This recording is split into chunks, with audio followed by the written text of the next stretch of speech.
여러분 너무나 잘 아는 비유를부터 이제 공부를 하는데, 예수님께서 천국을 가르칠 때 비유로 많이 가르치셨잖아요. 그래서 이제 우리가 보통 천국 비유라 이렇게 말하지 않습니까? 오늘 이제 여러분 이제 그 천국 비유가 여러 가지가 나오는데, 가장 유명한 비유가 무슨 비유죠? 가장 유명한 비유가 무슨 비유예요? 예, 씨 뿌리는 자의 비유인데, 요즘 성경에서는 씨를 뿌리는 자의 비유 이렇게 나오고 있습니다. 그게 어디 나오냐 하면 마가복음 4장에 나오고 있거든요. 마가복음 4장 1절부터 20절까지 오늘 공부하도록 하겠습니다. 1절부터 20절까지 어차피 우리가 또 그 문제 풀면서 읽을 테니까 바로 들어가도록 할게요. 마가복음 4장 1절에서 20절까지를 우리가 공부를 하도록 하겠습니다. 보통 이 비유는 씨 뿌리는 자의 비유로 많이 알려져 있죠. 씨 뿌리는 자의 비유. 그리고 뭐 4가지 땅의 비유라고도 말할 수가 있고, 그런데 이제 보통 우리 성경에서는 씨 뿌리는 자의 비유로 그렇게 나오는데, 사실 이 본문에서 가장 중요한 부분이 씨를 뿌리는 자가 가장 중요하겠죠. 씨를 뿌리는 자. 예수님이 자기 자신을 가리켜서 천국을 위해서 씨를 뿌리는 자로 자신을 이렇게 비유를 하고 있다고 볼 수가 있고, 우리 예수 믿는 주님을 따르는 사람들이 또 씨를 뿌리는 자들이라, 말씀을 뿌리는 사람들이라, 이렇게 우리가 볼 수가 있겠습니다. 자, 우리 한번 직접 이 본문을 보면서 우리 공부하도록 할게요.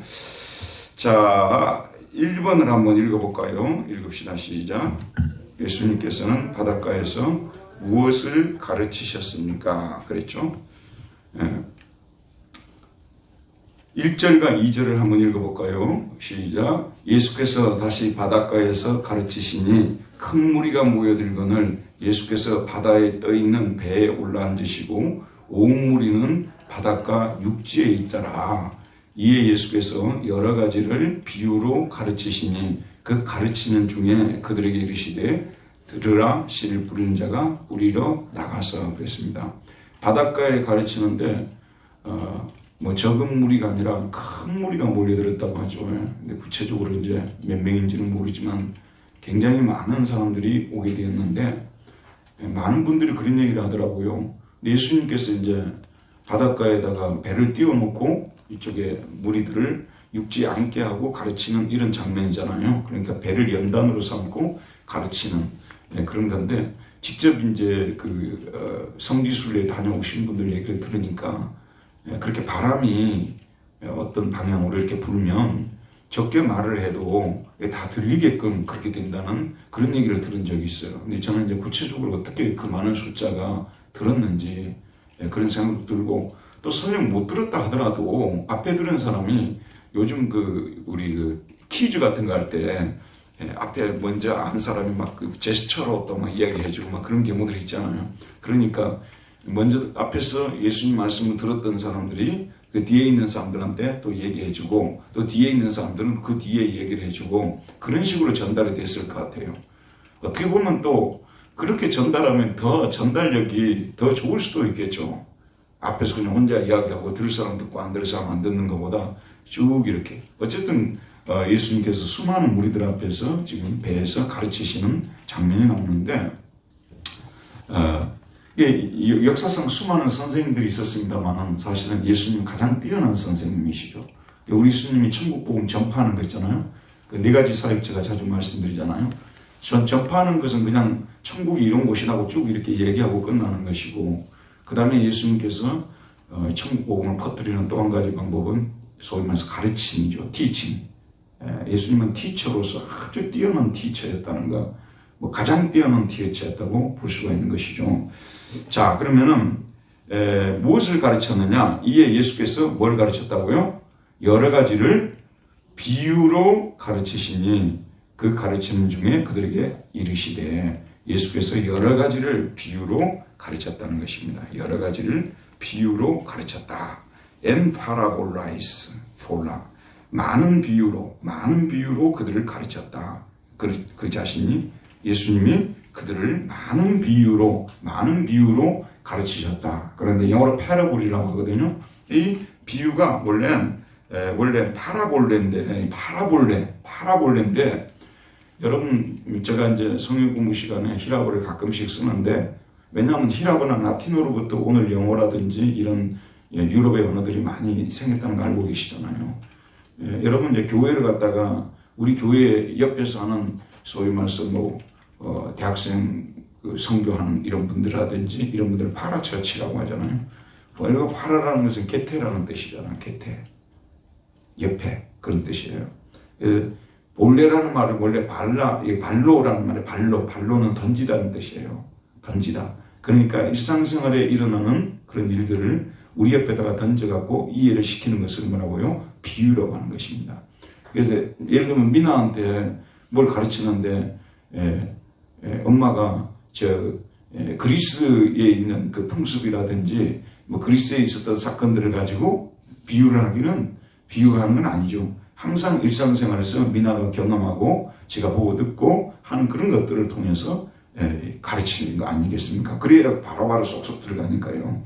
그래서 팔레스타인이 예수님 팔레스타인에 있었던 여러 농작물이라든지 또는 팔레스타인의 그런 관습들이라든지 또는 여러 가지 것들을 예수님께서 사용하셔서 그것들을 옆에다 딱 던져가지고 이해를 시키는 이런 비유로 가르치셨다는 말씀이 되는 것입니다. 사실 우리나라는요, 지규에 굉장히 익숙한 그런 직설법에 익숙한 민족이에요. 우리는요. 근데 유럽에서는 제가 유럽에서 공부를 하고 왔잖아요. 유럽에서는 뭐냐면 은유적으로 많이 이야기해요. 그저 이렇게 가장 강하게 그냥 딱 때려놓지 않고 사직 옆에다 던져놓고 네가 생각해서 결정하는 쪽으로 많이 해요. 근데 이제 우리나라 책 같은 걸 제가 좀 많이 쓰잖아요. 근데 우리나라 독자들은 답을 탁탁 손에다 안겨주는 걸 굉장히 좋아해요. 그냥 막 처음부터 그냥 그 사람 막 그 주장을 쭉쭉 펴가지고 쭉 하는 이런 걸 좋아해요. 근데 저는 이제 되어졌던 일들을 쭉 이렇게 설명을 해주고 당신이 알아서 판단하라는 그런 그 책을 쓰거든요. 그러니까 막 말하자면 매니어들을 잘 못 만들어내요. 제가 매니어들은 막 아주 막 수사하게 뛰어나고 막 그냥 사로잡고 그냥 눈물을 빼고 막 이래야 매니어를 만들어내는데 저도 모르게 이제 그 유럽 쪽에 영향을 받은 거죠. 그래서 옆에다 던져놓고 스스로 판단하도록 하는 그런 거죠. 우리나라는 그런 부분이 굉장히 익숙하지 않습니다. 비유에 굉장히 익숙하지가 않아요. 그래서 어쨌든 자 2번 한번 보도록 합시다. 2번입니다. 시작. 씨를 뿌리는 자가 뿌리러 나가서 더 뿌릴새 덜어는 어디에 떨어졌습니까? 몇 절이죠? 3절. 들으라, 씨를 뿌리는 자가 뿌리러 나가서 씨를 뿌리는 자가 뿌리고 있다. 원래는 현재형으로 되어 있어요.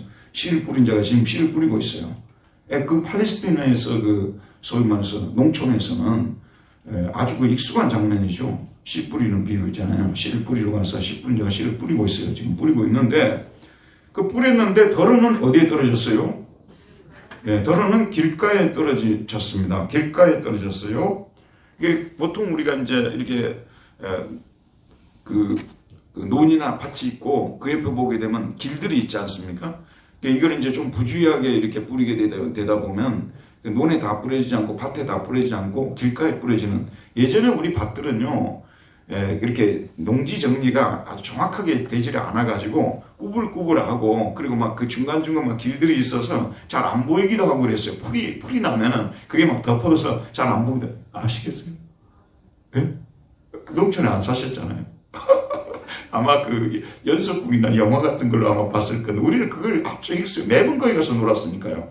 매번 산에 가서 뛰어놀고 그 다음에 또 여름 되면은 거의 바다에서 살고 이게 저는 지금도 어린 시절은 우리 동네 가서 살고 싶어요. 한 가지 돈이 좀 많았으면 좋겠어요. 돈 없는 것 빼고는 그 추억을 진짜 가지려고 해도 가질 수 없을 추억을 제가 가졌던 것 같아요. 여름이 되면은 거의 바다에서 살았으니까요. 심지어는 바다에 배를 띄워놓고 배 위에서 잠을 그거 안 자보셨죠, 여러분? 파도가 그냥 찰싹찰싹 치고요. 저 위에서 달이 비치고 그러면요. 정말 그런 낭만이 없습니다.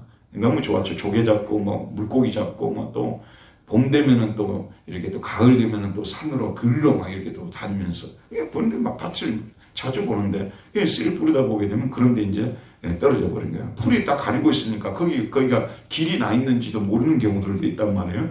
그러니까 거기에 떨어졌어요. 그랬는데 씨를 뿌린 자 뿌리로 나가서 뿌릴새 더러는 길가에 떨어지면 어떤 일이 벌어졌어요? 어떤 일이 벌어졌어요? 새들이 와서 그게 몇 절입니까? 4절입니까? 예, 4절이죠. 예, 봅시다. 4절. 예. 아이고, 이거 지금 잠깐만요. 이걸 해야죠. 4절에 보면 그 씨가 이제 길가에 떨어졌어요. 그랬는데 뭐가 왔냐면 새가 왔다 그렇게 돼 있어요. 그러나 새가 왔다. 그리고 카테파겐 아우토 그 씨를 갖다가 어떻게 했냐면 원래 씨는 단수형으로 여기서는 단수형으로 되어 있어요. 그 씨를 먹어버렸다. 여기서는 굉장히 빠른 동작으로 뿌려지자마자 그 뒷부분도 계속 그리 나와요. 뿌려지자마자 새가 딱 보고 있다가 딱 보자마자 떨어지자마자 길가에 떨어졌으면 바로 와서 먹어버린 거예요. 바로 와서. 그런 지금 장면을 지금 얘기하고 있습니다. 그런데 오늘 말씀해 보게 되면 예수님께서 이렇게 먼저 말씀하신 후에 제자들이 물어보니까 풀어주는 장면이 나오겠죠. 그 비유에 대해서 풀어주는 장면이 나오겠죠. 그게 몇 절에 나오죠? 10절이죠. 10절 우리 한번 읽어볼까요? 예수께서 홀로 계실 때에 함께한 사람들이 12제자와 더불어 그 비유들에 대하여 물으니 예수님과 함께 있었던 사람들이 12제자와 더불어서 이 씨 뿌리는 비유를 갖다가 물어보는 거예요. 이르시되 하나님 나라의 비밀을 너에게는 주었으나 외인에게는 모든 것을 비유로 하나니 이는 그들로 보기는 보아도 알지 못하며 듣기는 들어도 깨닫지 못하게 하여 돌이켜 제사함을 얻지 못하게 하려 함이라 하시고 비유로 말씀하시는 목적을 말씀하고 있는데 이걸 마지막 문제에서 풀어보도록 하고요. 또 이르시되 너희가 이 비유를 알지 못할진데 어떻게 모든 비유를 알겠느냐. 앞으로도 많은 비유를 말할 텐데 지금 가장 말하자면 쉬운 비유도 못 깨닫는데 나중에 미분 적분은 어떻게 풀느냐. 인수분해도 모르고 그러는데 어떻게 삼각함수라든지 미분 적분 이렇게 풀 수 있겠느냐. 지금 이렇게 말하는 것입니다.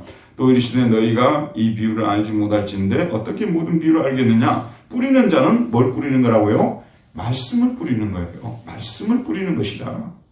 그러니까 여러분 오늘 이 씨 뿌리는 비유 중에서 제일 중요한 것이 뭐냐. 하나님 말씀이에요. 말씀이 제일 중요합니다. 이 천국은 말씀을 먹고 자라는 나라예요. 말씀과 함께 자라는 나라고 말씀 속에 자라는 나라고 말씀이 없이는 천국은 결코 이 땅에 이루어질 수가 없습니다. 그래서 우리 예수님께서 이 땅에 오셔서 천국을 만드는 그 방법이 수단이 여러분 잘 들어보십시오. 도구가 어떤 정치 체제를 갖다가 바꾼다든지 제도를 바꾼다든지 프로그램을 만들어가지고 뭐 한마디로 윤리 도덕 운동을 펼친다든지 그런 방법을 통해서 예수님께서 천국을 이 땅에 뿌리지 않았어요. 천국을 이 땅에 이루지 않았어요. 확장시키지 않았어요. 무슨 수단을 통해서요? 말씀을 뿌리는 수단을 통해서 말씀을 설교하고 또 말씀을 가르치는 이 방법을 통해서 그리고 치유사역 아시죠? 병자를 고치는 사역, 귀신을 쫓아내는 사역은 사실은 이 말씀 사역을 강화시키기 위한 목적으로 사용했다고 볼 수 있는 것이고 또 말씀 사역의 결과로서 나타났다고도 볼 수가 있는 거예요. 말씀을 가르치는가 권세 있는 세교훈이로다 하면서 귀신이 도망갔잖아요. 이게 뭐 때문에 도망가냐면 말씀의 위력과 말씀의 능력 앞에 도망가고 있는 거예요. 정말 저도요. 만약에 이 사역을 다른 무기를 저에게 들려주고 이 사역을 감당하라고 하면요. 저는 감당할 방법이 없어요. 소위 말해서 뭐 수사하게 뛰어난 사람도 저는 아니고요. 어떤 사람도 막 말을 하면 눈물을 막 흘리게 하고 막 그런 재주들이 있잖아요. 감동을 시켜가지고 막 울렸다가 웃겼다가 막 이런 사람들도 있고 또 어떤 분들은 보면 조직을 또 뛰어나게 잘하는 분들이 있어요. 사람 몇 명만 모여도 막 무슨 분과위원회를 만들고 어쩌고 또 어떤 사람들은 운동을 또 기가 막히게 하는 분들이 있어요. 운동을 막 이렇게 만들어서 저는 그런 재주가 전혀 없거든요. 그럼 뭐냐 그러면 지금까지 제가 버텨온 것은 뭐냐면 말씀을 그냥 뿌리는 이걸 하는 거예요. 말씀을 뿌리면 사람들의 심령이 변화되어 가지고 자발적으로 자기들이 조직도 하고 자발적으로 움직이기도 하고 자발적으로 헌신하고 이게 다 무슨 능력이냐? 말씀의 능력 때문에 그러거든요. 여러분 그래서 천국은 말씀 빼고는 논할 수가 없는 거예요. 말씀을 통해서만 이루어지는 거예요.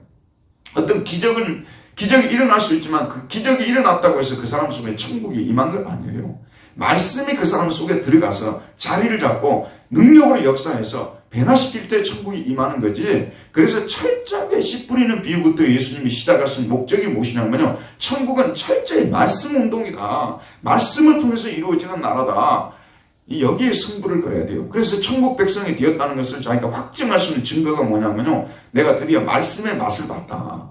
나에게는 말씀이 있다. 나는 말씀만 있으면 살겠다. 이런 감사의 고백이 있는 사람은 드디어 그 사람 속에 천국이 임하는 거예요. 기적, 체험, 아무래도 소용없어요. 그 순간일 뿐이에요. 말씀이 들어와야 성령님이 우리 안에서 비밀로 역사하시면서 천국이 우리 안에서 느껴지게 되고 붙잡혀지게 되고 감사와 찬송이 우러나게 되고 너무나 큰 비밀이에요. 그래서 역사상 모든 지금까지 역사 속에서 말씀을 등한히 한 교회들은 결국 다 망했어요. 여러분 중세의 천주교 있지 않습니까? 천주교는 뭘 강조했냐 그러면 미사 있지 않습니까? 이거는 미사를 갖다가 농부들을 앉혀놓고 라틴어로 미사를 했다니까요. 루터가 종교개혁을 일으키기 전에 농부들을 앉혀놓고 라틴어로 미사를 했는데 그것도 사제들이 사제직을 저 이탈리아 같은 데 돈 주고 사온 사람들도 엄청 많았어요.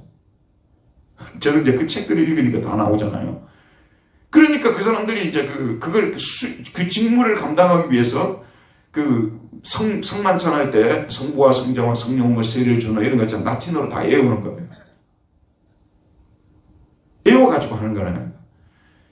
그래가지고 루터가 성경을 우리 성도들한테 들려줘야 된다. 그래서 라틴어 미사를 없애버리고 독일 사람들이 알아들 수 있는 독일 미사를 만들어낸 거예요. 그러니까 독일 예배를 만들어요. 독일어로 하는 예배를 만들어낸 거예요. 그리고 성경을 가르치고 그러다 보니까 비텐베르크라는 도시가 변화되고 칼빈이 있던 제네바라는 도시가 변화되고 그 다음에 에딘버러, 존 낙스가 있던 에딘버러가 변화되어지고 이렇게 놀라운 변화들이 나타나게 된 겁니다. 그러니까 종교개혁 운동은 철저한 말씀 운동이에요.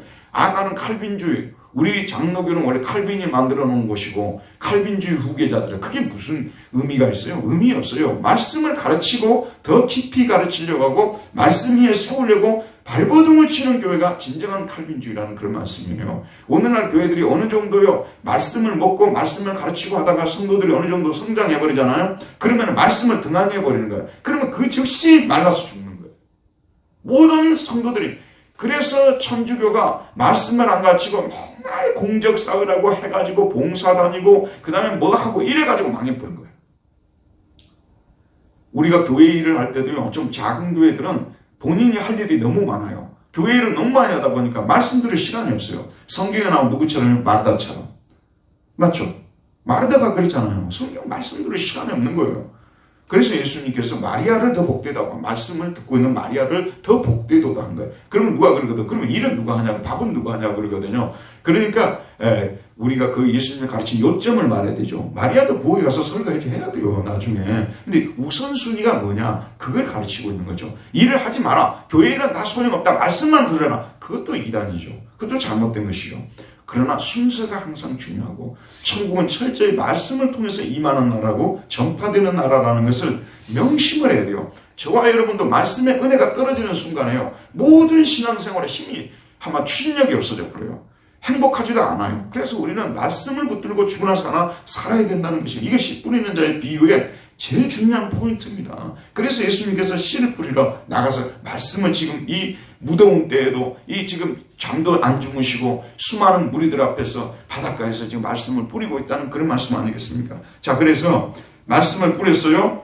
그랬는데 여기 보면 말씀이 길가에 뿌려졌다는 것은 이들을 가리키느니 어떤 사람들을 가리키느냐 그 말이죠. 이 사람들은 어떤 사람들이에요? 말씀을 들었을 때에 이거는 동시동작이에요. 동시동작. 뭐뭐 하자마자 그러잖아요. 영어로 매수 이런 거 있잖아요. 뭐뭐 하자마자 동시동작. 말씀이 딱 뿌려지자마자 즉시 여기 유수수, 이 유수수란 말이 곧이라는 뜻이거든요. 이게 영어로 immediately. 이게 마가복음에서 모든 서신 중에서 가장 많이 나온 것이 마가복음이에요. 막아보면 곧이라는 말이 엄청 많이 나와요. 여기 보면 말씀이 땅에 딱 길가에 떨어지자마자 누가 오는 거예요? 사탄이 즉시 오는 거예요. 그러니까 사탄이 지금 현재 말씀이 길가에 떨어지기만을 기다리고 있는 거죠. 아까 새들이 길가에 떨어지기를 기다리고만 있었던 거죠. 아니에요. 그러듯이 사탄이 즉시 왔어요. 그 다음에 뭘 빼앗았어요? 씨 뿌리는 자를 해쳤습니까? 뭘 어떻게 했어요? 그들에게 뿌려진 뭐예요? 말씀을 빼앗아 가버린 거예요. 중요합니다. 그들에게 뿌려진 말씀을 빼앗아 가버린 거예요.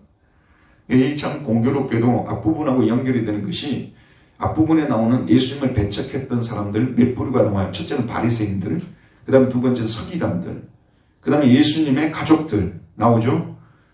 그 다음에 예수님의 제자 그룹이 나오죠. 공교롭게도 지금 땅이 4개잖아요. 이게 딱 어느 정도는 개연성을 가지고 있는 많은 학자들이 그런 얘기를 해요. 여기 지금 바리새인들을 두고 지금 예수님께서 비유를 하셨다. 이렇게 말씀하시거든요. 이 사람들은 길바닥처럼 마음이 강팍한 사람들이에요. 그래서 말씀이 떨어지자마자 이 사탄이 와가지고 금방 말씀을 훔쳐가 버리는 것입니다.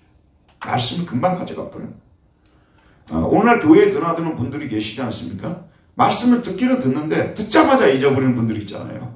누군지는 몰라요, 저도요. 근데 듣자마자 그냥 말씀을 잊어버리는데 자기가 잊어버린 것이 아니라 듣자마자 말씀을 뺏어가 버려요.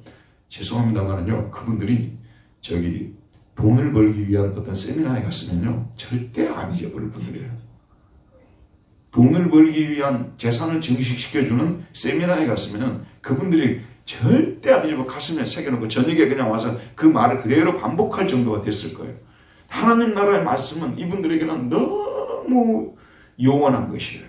너무 생소하고 이게 너무 이해가 안 돼요. 너무 또 이해가 안 되는 거예요. 이해가 안 되니까 바로 잊어버리는 거죠. 여러분 그렇잖아요. 이해가 되면 쏙쏙 들어오잖아요. 이해가 안 되니까 바로 잊어버리는 것이요.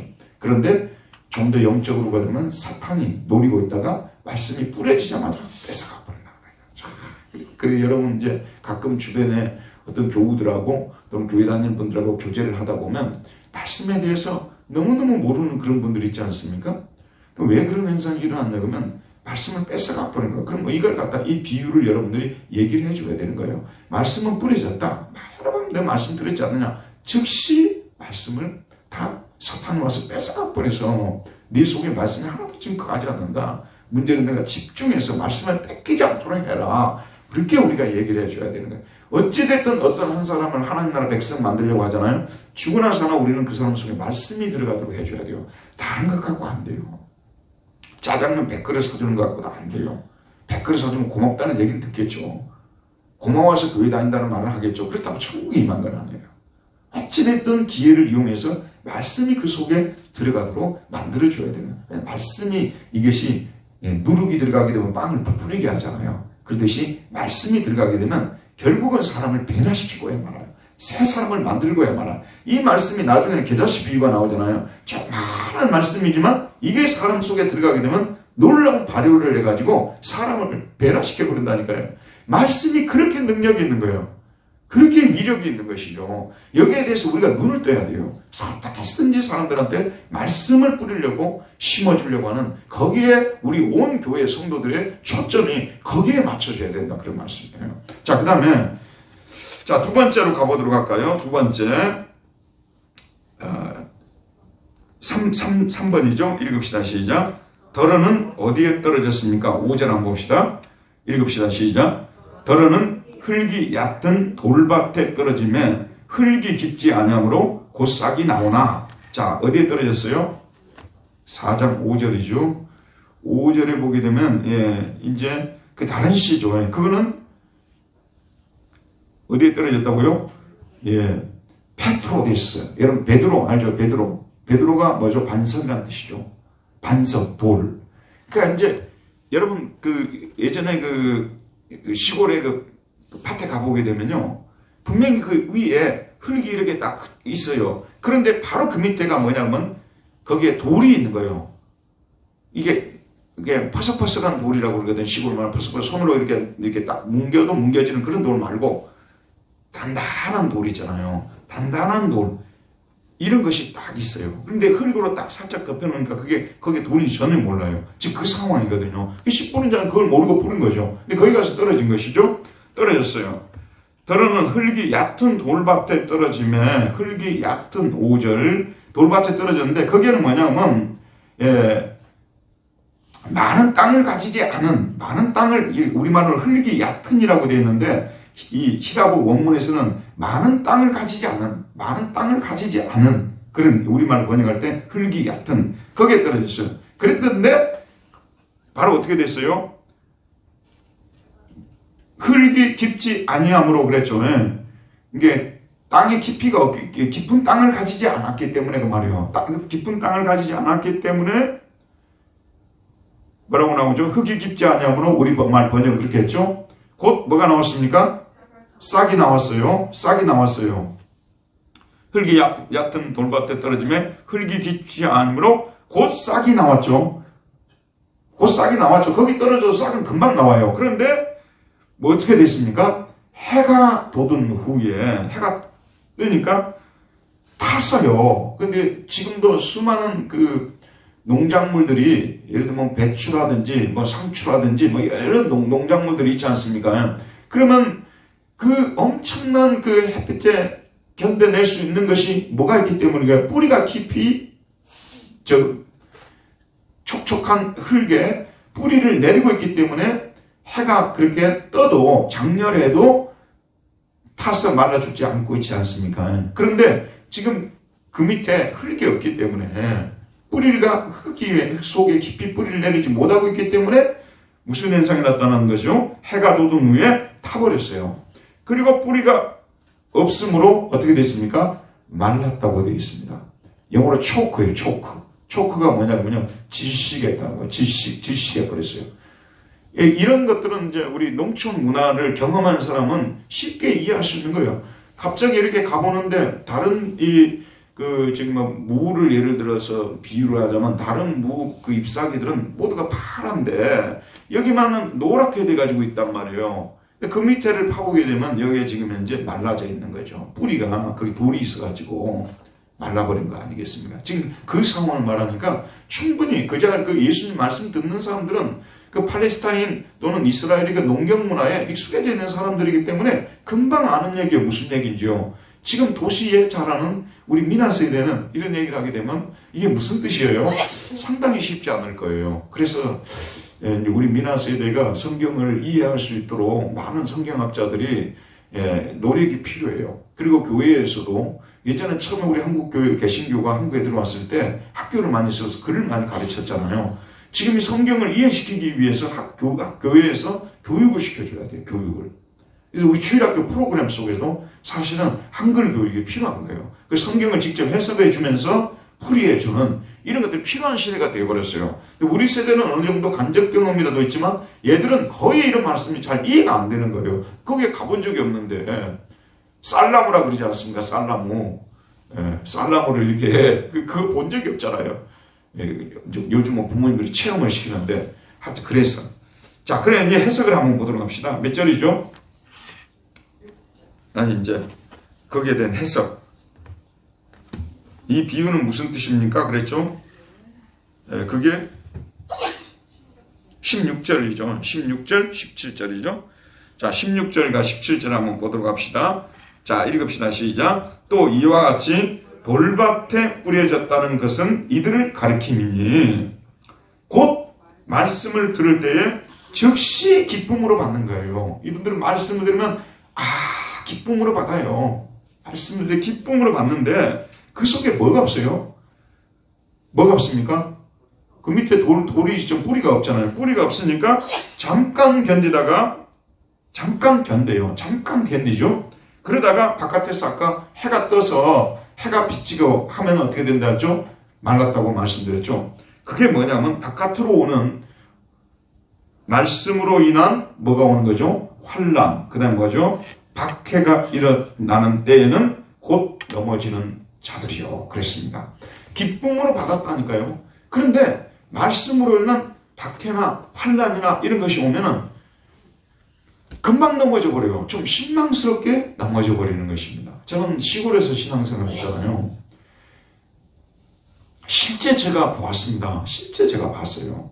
근데 우리 집 밑에 그 아저씨인데 제가 이제 항상 그분한테 형님이라 하고 중학교 다닐 때 그분하고 진짜 바둑 많이 두었어요. 쓸데없는 바둑 많이 두었어요. 근데 그분이 이제 항상 저한테 져요. 근데 자기가 심심하니까 항상 저보고 바둑 두러 오라는 거예요. 그럼 학교 갔다 오면 그분하고 와서 바둑 두고 그런 분이에요.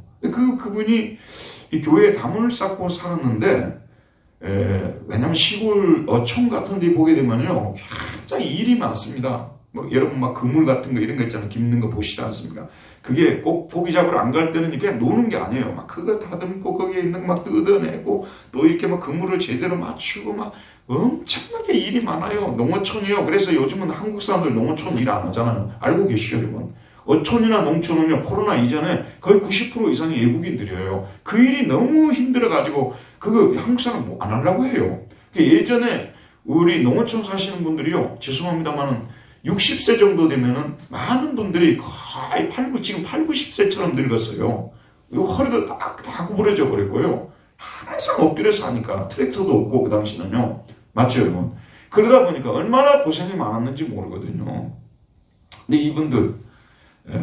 이분들은 이런 것들을 이제 알지만은, 이런 문화를 알지만은 그렇지 않은 분들은 참 힘든 거예요. 근데 이제 그 중에 아까 제가 말씀드린 그분은 그랬던 분인데 어느 날 교회를 나오시는데 제가 그때 이제 대학 간다고 좀 바깥에 나가 있었어요. 대학 다닌다고. 그랬는데 그분이 그렇게 교회를 열심히 내고 있더라고요.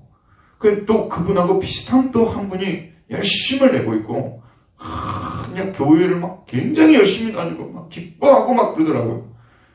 근데 얼마나 지났을까요? 정확히 계산은 안 해봤는데 얼마 정도 지나고 나니까 그분들이 두 분 다 또 교회를 안 다니시더라고요.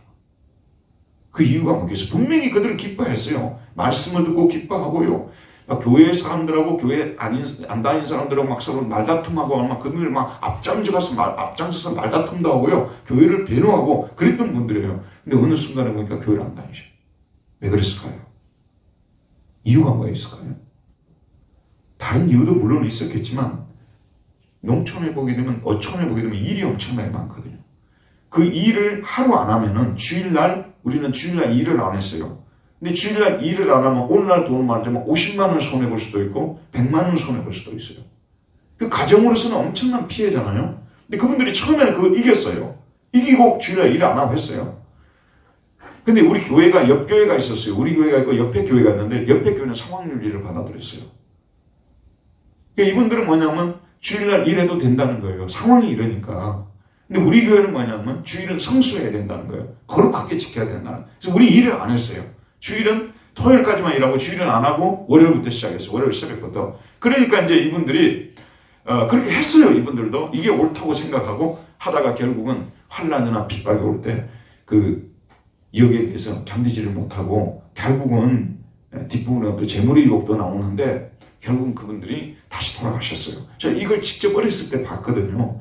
지금도 여러분 교회에 나오면요 모든 사람이 다 구원받을 것으로 생각하면 안 돼요. 열심을 냈고 은혜 받고 막 박수치며 다니던 분들이 어느 날 보면 눈을 씻고 찾아봐도 없는 경우들이 있어요.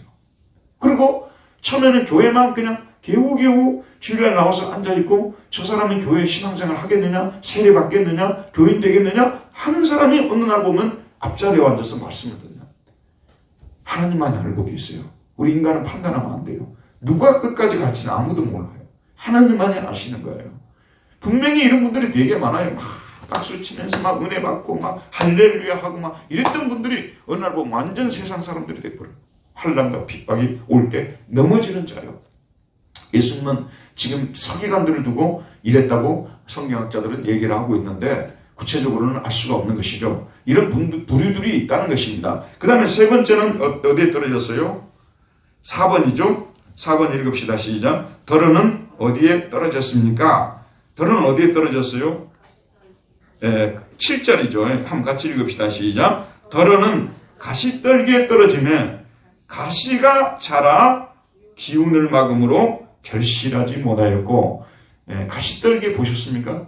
시골 같은 데 가보게 되면요 가시떨기가 다 이렇게 막 뭉쳐가지고 있어요. 가시떨기. 이게 다 완전히 거기를 완전히 이렇게 감아버려요. 위를 막 포일해갖고 싸버려요. 그래서 식물이 자라나지를 못해요. 그런 걸 지금 예수님께서 말씀하시거든요. 가시떨기에 떨어지면 가시가 자라서 기운을 막아버리는 거예요. 이 자라지를 못하게 막아버리는 것이죠. 그래서 결실 당연히 못하는 것이죠. 한동안 막 뚫고 나오려고 가시떨기를 뚫고 나와야 해를 받을 거 아니에요. 여러분, 해를 받고 이슬을 맞고 바람을 쐬어야 결실을 하거든요. 그래서 사실은 농작물은 하나님 은혜로 결실하는 거예요.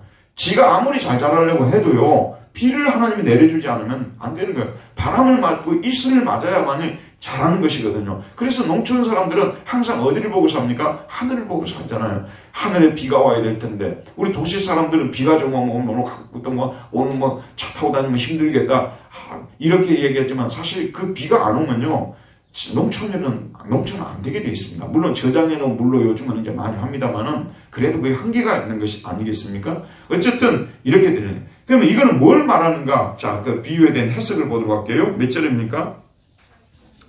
예? 18절일까요? 자, 18절 한번 읽읍시다. 시작. 또 어떤 이는 가시떨기에 뿌려진 자니 이들은 말씀은 듣기는 하되 세상의 염려와 재물의 유혹과 기타 욕심이 들어와 말씀을 막아 결실하지 못하게 되는 자요. 이 세상의 염려와 재물의 유혹과 기타 욕심이 바깥에서 들어온다고 돼 있어요. 이 현재형으로 돼 있어요. 들어오는 거예요. 그래가지고 뭘 막습니까? 자기 안에 뿌려진 말씀을 막아버리는 것입니다. 말씀을 막아버리고 가지고 결실하지 못하게 만드는 것이죠. 정말 예수님은 이렇게 쉽게 가르쳐서 저는 이걸 풀려고 애를 씁니다만은, 당시 농촌 생활 하시는 분들은 이런 비유 그냥 하면 그냥 이렇게 아주 좀 문화에 소외된 사람들 빼고는 금방 이해가 되는 거 아니겠어요? 금방 이해가 되죠. 거기에 있던 바리새인들, 서기관들도요, 죽이는 사람도 예수님 비유를 금방 이해를 했어요. 왜냐하면 자기들 두고 한다는 거 알거든요. 그쵸? 근데 이 사람들은 알면서도 결코 받아들이지 않은 것이죠. 그걸 우리가 볼 수가 있습니다. 사실 여러분, 여기에 적혀있는 아까 환란 박해 있지 않습니까? 기독교 역사를 보게 되면 로마의 그 기독교사를 연구를 해보지 않습니까? 환란이 아주 그 로마가 여러분 잘 아는 대로 486년에 망했거든요. 486년에 망했어요. 오토아도로.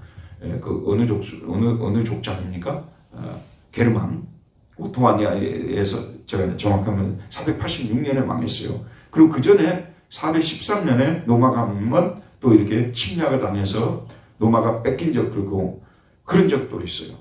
이런 또 그전에는 도미티안 때, 네로 때 중간중간 이렇게 로마 그 역사 동안 계속 막 하루도 쉬지 않고 핍박이 막 줄기차게 되어진 것도 아니고요. 또 지역에 따라서 많이 달랐어요. 지역에 따라서. 예를 들면 프랑스 같은 그런 지역에서는 남쪽 그 고호가 막 그림 그리고 다녔던 아를 지방 이런 데 있지 않습니까? 이런 지역에서는 핍박이 엄청 심했었고요. 또 어떤 지역은 별로 핍박이 없이 지내고 이랬어요. 근데 핍박이 많았을 때 배교자들도 많이 생겨나서 그렇게 극심한 핍박이었대요. 극심한 핍박 지역에 있던 사람들은 이거 배교를 안 할 수가 없었던 거죠. 수많은 배교자들이 나타났어요. 그래서 이 배교자들을 과연 교회 속에 나중에 핍박이 끝난 후에 이 배교자들이 교회로 다시 들어올 수 있느냐 없느냐를 가지고 어거스틴하고 도나투스하고 논쟁을 벌였어요. 도나투스파라는 것이 있어요. 이 도나투스파는 뭐냐면 배교한 사람들은 이미 하나님을 저버리고 예수님의 이름을 짓밟아 버린 사람들이기 때문에 우리 공동체 속에 절대로 들어올 수 없게 할 수 없다. 그런 분들이에요. 순수파들이죠. 근데 어거스틴이죠. 이분 뭐냐면 인간이 약해서 때로는 배교도 할 수 있다. 그들도 회개하고 일정한 기간 동안에 회개의 기간을 주고 다시 교회 안으로 들어오게 할 수 있다. 여러분, 우리 한국 교회사에서 도나투스 계통은 어떤 계통이냐면 고신파예요. 그 고신파는 여러분 잘 아는 대로 그 추록 성도들을 중심으로 신사참배 끝까지 반대하다가 감옥에 들어가서 나온 사람들을 중심으로 부산 경남을 중심으로 한상동 목사를 중심으로 만든 그 교파가 고신파 아니에요. 고신파라고 해요. 그러니까 우리 그분들하고 비슷하지만 그 신사 참배 무서워서 참배했던 분들이 많이 있었거든요. 이분들을 그저 용서하면서 회개의 기간을 주고 받아야 된다고 하는 사람들이 우리 합동 측이에요. 통합 측이고요. 지금 통합 측이나 합동 측은 그 부류의 사람들이에요. 그런데 고신 측 그 목사님들이 이쪽 사람들을 왜 그렇게 받아들이기 어렵고 힘들어했냐 그러면요. 회개의 기간, 자숙의 기간을 분명히 주고 이 사람들을 받아들이려고 했어요. 예전에 그 도나투스파처럼은 하지 않았어요. 그랬는데 이 합동 통합에 있던 사람들이 많은 목사님들이 신사 참여했던 것을 참여를 안 하려고 하는 거예요. 회개를 안 하려고 하는 거예요. 그래서 고신 측이 따로 나가서 자기들이 교파를 부산 경남을 중심으로 만들어버린 거예요. 그러면 이정선 집사는 왜 그 참여를 안 하려고 했을까요? 왜 목사님들이 참여를 안 하려고 했을까요? 참여하면 되잖아요. 일정한 기간 동안 근신 기간을 가지면서 잘못을 뉘우치고 교인들 앞에 가서 제가 부끄럽게 신사 참배를 했습니다. 나중에 한경진 목사님 원래 신사 참배했어요. 그랬는데 나중에 한국교회 앞에 자기는 신사 참배한 죄인이라고 그 사람은 소위 말해서 회개했어요. 우리나라 그 친일파 문제 여러분 잘 알죠. 친일 행각을 벌였던 사람들이 지금 문제가 뭐냐면 아무도 죽지 않았다더라고요. 그 역사학자들이 연구를 해보니까 친일을 했던 사람들이 죽은 사람이 없대요. 내가 얼마 전에 그걸 보고 놀랐어요. 친일했던 사람 죽은 사람이 없다는 거예요. 그리고 뉘우치지도 않아요. 그래서 지금 우리가 역사 바로 세우기 위해서 이건 아니다고 말하는 거 아니에요. 당시에 우리 교계가 똑같이 일어났던 거예요. 고신 측은 뭐냐면 회개하고 다시 우리가 교회에 들어와서 우리 함께 가자. 그랬는데 이 합동 통합에 속해 있던 우리 장로교 교통 이 사람들은 안 하려고 했어요. 오히려 이 사람들이 너무 지나치다고 하고 나돌려 버렸어요. 거꾸로요. 이 사람들을 내보내버리고 부산 경남로를 새로 만들었어요. 두 개가 노예가 돼 있어요. 제가 이제 교회사를 가르치다 보니까 이거 잘 알아요. 왜 안 하는 줄 아십니까? 그 이유가 뭐냐면요. 목사님들이 조금 큰 교회 맡고 있는 분들이 있잖아요. 자기가 신사 참배했다는 전력이 드러나면 목회를 못해요. 영적 권위가 떨어져가지고 이해가죠. 그 자기들 생각. 진정으로 뉘우치면 용서해 줄 텐데 우리도 연약하기 때문에 왜냐하면 그 교인들도 많이 참배를 했으니까요. 용서해 줄 텐데 이분들은 그게 이제 영적인 권위가 떨어질 것 같아서 이분들 그거 안 한 거예요. 어쨌든 근데 여러분 여기에서 제가 드릴 말씀은 예수님 때문에 받는 환난이라든지 핍박이 있잖아요. 사실 참 이렇게 쉽게 말할 수 있는 부분이 아니에요. 쉽게 말할 수 있는 부분이 아닙니다. 지금도요 교회 다니다가도요 불교가 너무 센 데 있잖아요. 제사 지내는 게 너무 센 데 계신 분들은요 우리 교회 나오다가도 안 나온 분들이 계세요. 너무 세니까 도저히 가정생활을 못 하겠으니까 현재도 그런 일들이 일어나고 있어요. 환난과 핍박이 옛날에만 있었던 게 아니에요. 또 직장생활 했지 않습니까? 직장에 주일날 교회 가려는 사람들을 꼭 불러내는 직장들이 있단 말이에요. 그걸 만약에 뿌리쳐버리게 되면 상사들한테 찍혀가지고 진급도 못하고 나올 수 있기 때문에 어쩔 수 없이 타협하고 등산 가는 분들이 계시는. 그래서 예수교를 버리고 등산교를 합류하는 분들이 있어요. 이런 경우들. 그 다음에 또 무슨 유혹이에요? 가시떨기에 뿌려진 거. 무슨 유혹이에요? 세상의 염려. 어떻게 살까? 정말 밥 먹고 살아야 될 텐데. 세상의 염려. 애는 학교 보내야 될 텐데. 돈은 벌어야 될 텐데. 이 염려가 그냥 말씀이 들어왔는데 이걸 다 완전히 그냥 질식을 시켜버린다. 영어로 초크라니까요. 질식을 시켜버린 거예요. 질식을 시켜버린 거죠. 그 다음에 또 뭐죠? 세상에 염려가 있고, 그 다음에 뭐죠? 무슨 유혹이요? 재물의 유혹. 여러분, 아직 교회 못 나오고, 나가야 된다는 알면서도 못 나오는 분들 중에요, 상당수가 재물의 유혹 때문에 많이 교회에 돈 갖다 줘야 된다고. 예수 믿으려면 돈이 있어야 되고, 결국은 돈 갖다 줘야 되는데, 이거 있지 않습니까? 이것 때문에, 이 재물의 유혹 때문에 이분들이 교회를 못 나오는 경우들이 있습니다. 또 주일날 이분들은 빨리 지금 그 사업체를 만들어서 돈을 벌어야 되는데 일요일 4번을 빠져야 되잖아요. 그럼 수입이 얼마나 줄어드는 거예요. 이런 현실적인 어려움들이 있어요. 근데 저는 이제 무슨 얘기를 드리고 싶냐 그러면요. 이런 직업을 갖지 못한 사람들은 이런 일들을요, 좀 이렇게 크게 보지를 않아요. 깊이 생각을 안 해요. 그러나 자영업자들이라든지 일요일날 일을 해야만 살아갈 수밖에 없는 그런 환경에 놓여 있는 분들이 믿음이 확고하게 생기기 전까지는 굉장한 문제예요. 뭐 우리들이 가지는 예를 들어 공무원이라든지 뭐 학교 선생님이라든지 좀 좋은 직업이 있지 않습니까? 이런 직업은 보통 토요일로 쉬지 않습니까? 그러니까 주의를 지키는 것이 그렇게 어렵지 않아요. 조금만 힘을 쓰면 되는데 이때 더 많이 장사를 해야 되는 분들이 있단 말이에요. 이게 우리가 그런 분들을 이해하면서 또 때로는 처음 신앙생활하는 분들이 주일에 하루 정도 빠지고 그런 것을 이해해주면서 접근해야 되는 거예요. 우리 목사님들이 이런 심정을 가지고 있어야 되고 우리 교인들도 이해해주는 차원에서 그 사람들을 이야기해줘야 돼요. 맞죠, 여러분? 그래서 재물의 유혹에 빠져가지고 예전에는 너무 엄격해가지고 막 이런 말씀 가지고 상처 준 분들도 많았었거든요. 근데 그렇게 해서는 안 돼요. 재물의 유혹과 그 다음에 뭐죠? 기타 욕심이 들어와서 뭐 명예에 대한 욕심이든지 여러 가지 기타 욕심들이 있잖아요. 그런 욕심, 또 아름다워지고자 하는 욕심 뭐 이런 것들이 있어가지고 헬스가 해야 되고 그래가지고 또 역시 이런 말씀을 듣는 자리로 나오질 않고 이런가 그 말이에요. 말씀을 막아 결실하지 못하게 되는 자요. 그런 것들이 확 우리 마음을 엄습해버리는 거예요.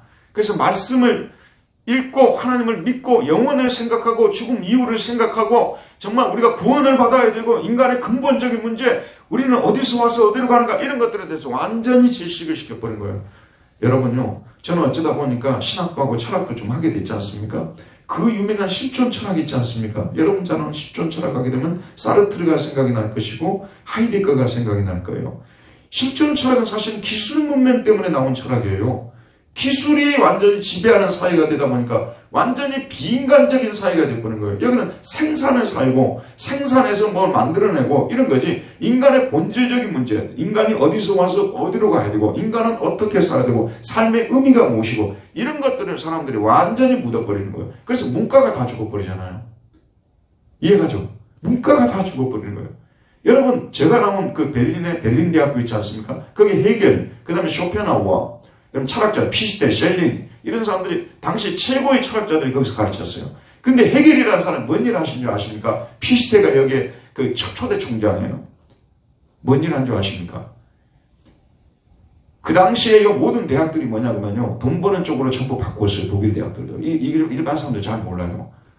공대가 그 당시 완전히 최고 인기가 되어버린 거예요. 그래서 우리 훔볼트 있지 않습니까? 지금 베를린 대학이죠. 예나 대학, 베를린 대학, 헤겔이 거기 다 갇혔었거든요. 이런 대학을 어떻게 게테도 그 당시에 같이 활동했어요. 게테 알죠? 게테도 같이 게테가 오늘날 좀 문화부 장관이었어요. 이 사람들이 한 일이 뭐냐면은 우리 인간이 어떻게 돈만 벌고 살 수 있느냐? 실용주의 교육을 지향해야 된다. 그래서 대학은 뭐 하는 것이냐? 철학을 가르쳐서 교양을 가르쳐야 된다. 그 유명한 교양. 우리가 대학에 들어가면 교양을 받잖아요. 교양 과목을 몇 과목 우리가 받잖아요. 그게 바로 헤겔이 한 거예요. 그 학교가 바로 베를린 대학이에요. 그래서 베를린 대학은 철학으로 유명한 대학이에요. 유명한 관념론 철학 있지 않습니까? 피시테, 셀링, 헤겔. 관념 철학의 이 세 명의 머리가 다 베를린 대학의 출신들이잖아요. 여러분, 제가 좋은 대학 나왔죠. 근데 그 대학이 뭐 때문에, 근데 재밌는 게 뭐냐면 이과 쪽 있잖아요. 당시에 아인슈타인, 하이젠베르크, 있잖아요. 막스 프랑크, 유명한 최고의 20세기 최고의 과학자들이 그 학교 출신이에요.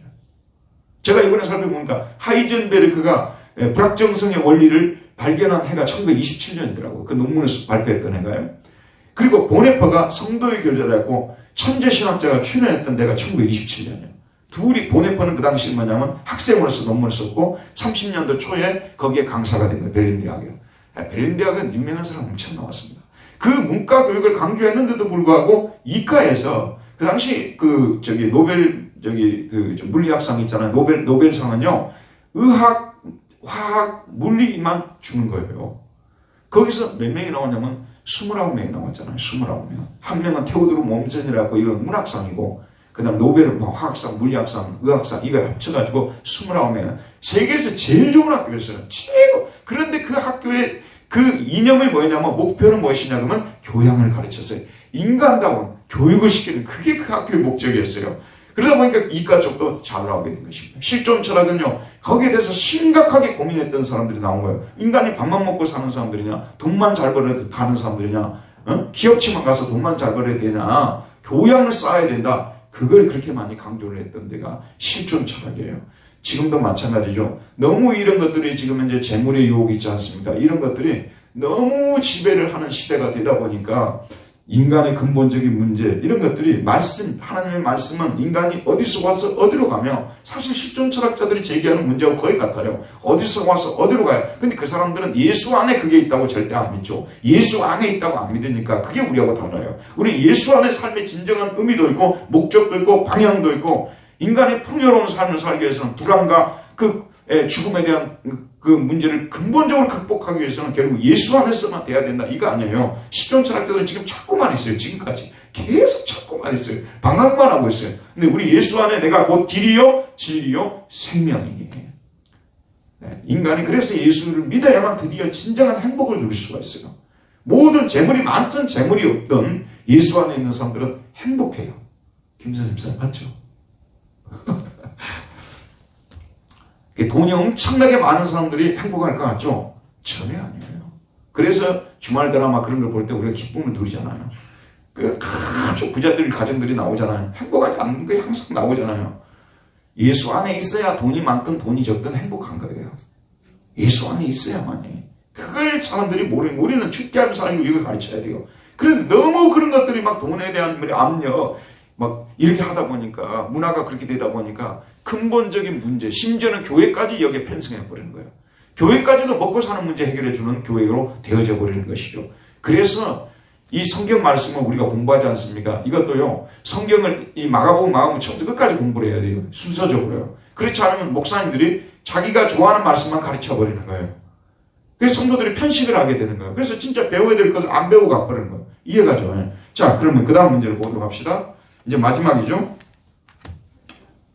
몇 절입니까? 네, 5번. 더러는 어디에 떨어졌습니까? 그랬죠. 그 다음에 그 씨들은 어떻게 되었습니까? 이 비유는 무슨 뜻입니까? 먼저 8절 한번 읽읍시다. 시작. 더러는 좋은 땅에 떨어지며 자라 무성하여 결실하였으니 30배나 60배나 100배가 되었느니라 하시고, 또 이르시되 들을 자는 들으라 하시니라. 좋은 땅에 떨어졌어요. 좋은 땅은 어떤 땅이에요? 흙이 많은 땅이 좋은 땅이죠. 근데 흙이 마른 땅이 아니라 뭐죠? 젖은 땅이죠. 이게 좋은 땅이죠. 그런 땅은요, 그냥 뿌리면 나오는 거예요. 여러분, 해남 그 유명한 그 특산물이 뭔지 아십니까? 해남. 고구마. 또 뭐예요? 우리가 무슨 김치? 돌산 무슨 김치 이런 거 있잖아요. 여수, 돌산, 그리고 해남은 아주 거의 비슷비슷해요. 내가 지난번에 해남 갔을 때 드라이브를 하면서 보니까 땅이 전부 황색 땅이에요. 땅이 기가 막히게 좋아요. 땅이 좋으니까 그런 게 나오는 거예요. 땅이 갓김치, 아까 말한 완도 갓김치 있잖아요. 돌산 갓김치죠. 그런 거. 또 해남은 정확하게 뭐더라? 해남 거기 가니까 이게 뭐죠? 배추 이게 있더라고요. 이게 배추. 이게 땅이 좋으니까 그런 게 나오는 거예요. 맛있는 거죠. 이게 지금 이제 좋은 땅에는 이게 씨가 떨어지자마자 그냥 떨어지는 순간에 좋은 땅은 어떻게 되는 거죠? 막 자라나는 거죠. 그래가지고 시간이 지나고 나니까 막 30배, 60배, 100배로 막 결실하게 되고 이와 같은 일들이 일어나게 되는 거죠. 그러니까 씨를 뿌린 사람이 나중에 얼마나 기분이 좋겠습니까? 좋은 땅에 뿌려진 씨들이 이렇게 열매를 맺어서 큰 기쁨을 가져다 주니까요. 자, 이 좋은 땅에 뿌려진 이 좋은 땅은 지금 현재 예수님은 누구를 두고 주로 말하겠습니까?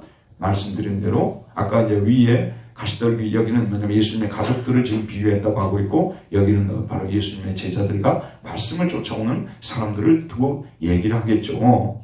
이 좋은 땅에 떨어져야 되는 거예요. 자, 마지막 문장을 보도록 합시다. 마지막 문장 읽읍시다. 시작. 이제 예수님께서 비유를 통해 가르치신 목적이 무엇이라고요? 자, 10절부터 12절 한번 보도록 합시다. 시작. 예수께서 홀로 계실 때 함께한 사람들이 12제자와 더불어 그 비유들에 대하여 물으니 이르시되 하나님 나라의 비밀을 너희에게는 주었으나 외인에게는 모든 것을 비유로 하나니 이는 그들로 보기는 보아도 알지 못하며 듣기는 들어도 깨닫지 못하게 하여 돌이켜 제사함을 얻지 못하게 하려 함이라 하시고. 그러니까 비유는 깨닫는 사람에게는 이거는 정말 그 기쁨이죠. 저희같이 하나님 은혜로 깨달은 사람에게는 너무나 큰 진리고 또 기쁨이고 그렇죠. 그러나 깨닫지 못한 사람은 캄캄해지는 거 아니겠어요? 비유를 만데 전혀 모르는 거예요. 그래서 도리어 이 비유를 듣고 더 마음이 강팍해져 버리는 것이죠. 그래서 결과적으로 뭐죠? 하늘나라에서 떨어져 버리는 거 아니겠습니까? 그러면 예수님께서 지금 비유를 말하는 목적은 뭐냐면요. 정말 좋은 땅 같은 하나님이 선택한 사람들, 하나님 나라에 들어오기로 정해진 사람들, 이런 사람들에게는 하나님 나라의 비밀을 알려줘서 기쁨을 주고 확신을 주고, 그러나 마음이 처음부터 오늘 말했던 돌짝박 같은 사람들 있잖아요. 가시떨기 같은 사람들, 이런 사람들은 그 말씀 들으면 화가 더 나겠죠. 그래서 예수님이 사실은 서기관 바리새인들 속에 있는 못된 마음을 폭로시키고 있는 거예요. 본래 그들의 마음은 좋지 않은 마음들이에요.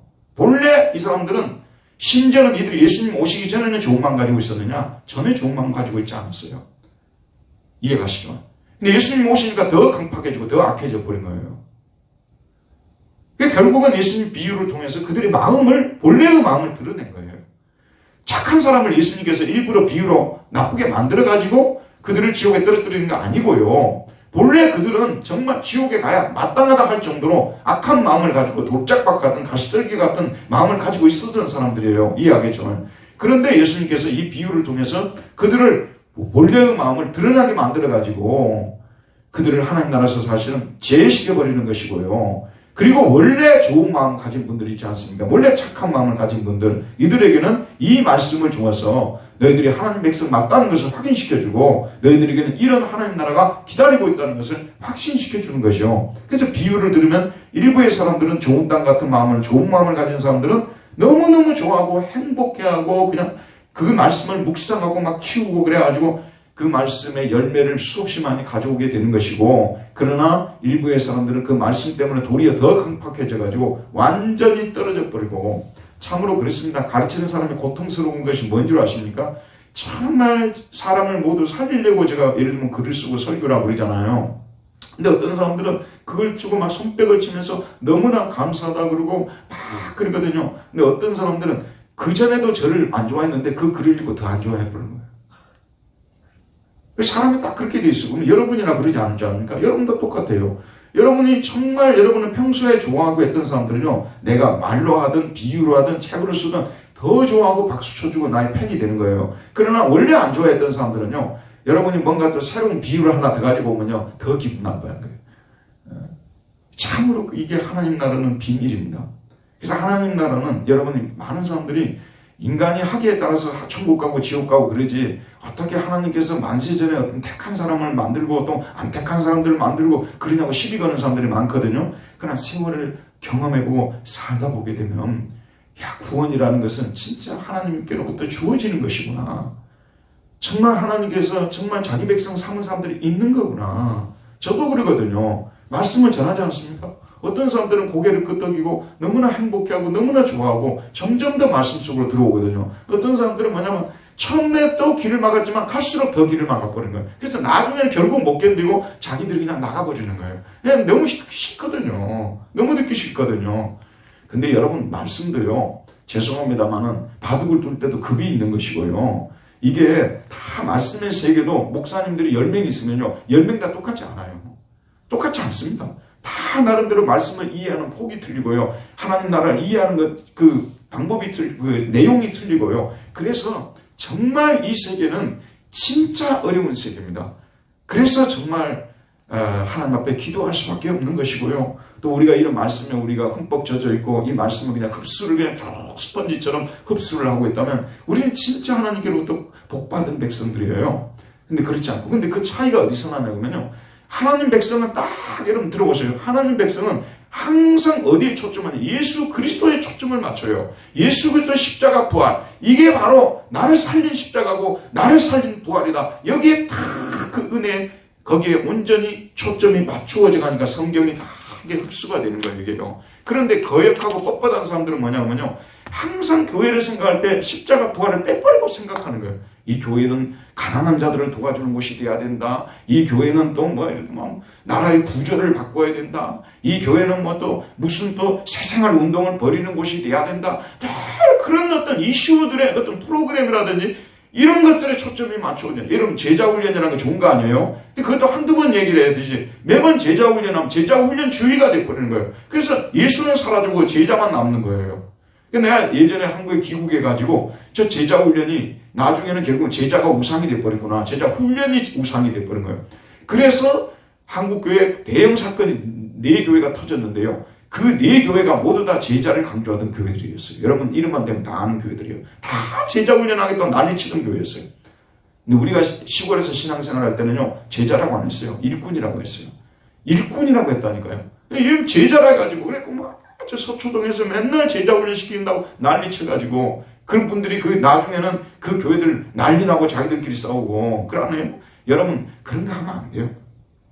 어떻게 보면 우리는 평생도록 주님이 기뻐하는 제자가 될 수도 없어요. 그게 뭐 공부 가르친다고 될 거예요? 아니에요. 하나님의 은혜가 임해서 말씀이 팍팍 흡수가 되면 제자란 말 한마디도 안 써도 주님이 기뻐하는 제자로 성장해 있는 거예요. 그러니까 우리 교회에서 일체 제자란 말을 안 쓰잖아요. 일체 제자란 말을 안 써요. 막 사람들을 모아가지고 막 훈련을 시켜가지고 막 1단계에서 2단계로 3단계로 올려가지고 야 너는 다른 사람 가르치는 단계가 됐다 막 이러고 그러지 않습니다. 여러분 그건 정말 죄송합니다만 얼른 보게 되면 단계별로 올라간 게 좋은 그리스도인이 되는 거죠. 단계별로 올라갔다고 좋은 그리스도인이 되는 게 전혀 아니에요. 다만 분명한 것은 좋은 크리스찬은 제자는 늘 말씀을 사모하고 늘 말씀을 그리워하고 말씀으로 인해서 행복해하고 말씀 때문에 살아가는 그 사람이 진짜 제자예요. 그 이상 우리가 말할 필요가 없어요. 알아서 다 하는 거예요. 알아서. 자, 기도 한번 마칩시다. 하나님 감사합니다. 오늘도 씨 뿌리는 자의 비유를 통해서 천국이 말씀을 통해서만 세워질 수 있는 나라고 확장될 수 있는 나라라는 것을 다시 한번 일깨워주면 우리가 이 무더운 여름철이 참으로 다가온 이 시점에서도 우리는 또 바쁜 그런 생활 속에서도 우리 자신이 항상 말씀의 백성으로서 살아가야 되고 또 말씀을 뿌리는 사람들로 살아가야 된다는 이 진리를 깨우쳐 주심을 감사합니다. 우리 모두 그렇게 살 수 있도록 은혜 베풀어 주옵소서. 예수님 이름으로 기도했습니다. 아멘. 하나님께 영광의 박수 올려드립시다. 감사합니다.